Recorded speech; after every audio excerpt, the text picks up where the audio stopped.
କଦଲିମୁଡ଼ା ନର୍ସରୀନ କୁଟୁମ୍ବାଡ଼ୁ ଭାବର ଭେଟ କାର୍ଯ୍ୟକ୍ରମ ଅନୁଷ୍ଠିତ ହୋଇଯାଇଛି। ଗୋପୀନାଥ ଡଣସେନାଙ୍କର ସଭାପତିତ୍ୱନ ମୁଖ୍ୟ ଅତିଥି ହେଇକରି ଅଶୋକ କୁମାର ସାହୁ ଯୋଗ ଦେଇଥିବା ବେଲେ ସମ୍ମାନିତ ଅତିଥି ଭାବେ କଣ୍ଠଶିଳ୍ପୀ ଶାଶ୍ୱତ ତ୍ରିପାଠୀ, କଣ୍ଠଶିଳ୍ପୀ ବ୍ୟାସଦେବ ପୁରୋହିତ, କବି ନିରଞ୍ଜନ ପଣ୍ଡା, ଅରୁଣ ମିଶ୍ର ଯୋଗ ଦେଇଥିଲେ। ସାମ୍ବାଦିକତା କ୍ଷେତ୍ରନ ଓଟିଭି କ୍ୟାମେରା ପର୍ସନ କରୁଣାକର ପ୍ରଧାନ, ପ୍ରେରଣା ସମ୍ପାଦକ ରଘୁନନ୍ଦନ ସିଂ, ଅନୁପମ ଭାରତ ପ୍ରତିନିଧି ଯୁଧିଷ୍ଠିର ମେହେର, ମହାଭାରତ ପ୍ରତିନିଧି ଜଗନ୍ନାଥ ଧରୁଆଙ୍କୁ ସମ୍ମାନିତ କରାଯାଇଥିଲା। ଶ୍ରୀୟାକାନ୍ତ ଦାସ ସ୍ୱାଗତ ଭାଷଣ ଦେଇଥିବା ବେଲେ ଦିଲ୍ଲୀପ କୁମାର ମିଶ୍ର ଅତିଥି ପରିଚୟ ପ୍ରଦାନ କରିଥିଲେ।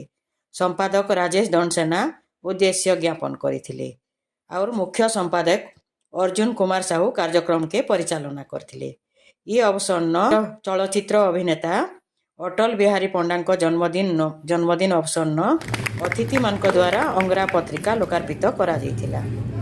ई कार्यक्रम रे सांबादिक गोपबंधु शतपथी, वीरेंद्र झाकर, पार्थ महापात्र, पूर्णचंद्र पंडा, मनोरंजन जोशी, अंजन प्रधान, घटेश्वर मिश्र, चित्तरंजन मिश्र, विभु कल्याण गड़तिया, राजीव षणगी, चंद्रभानु मौलाना, मुकेश बहिदार, महेंद्र प्रधान, शिवरिया प्रमुख को उपढोकन दी समर्थित करा जायथिला।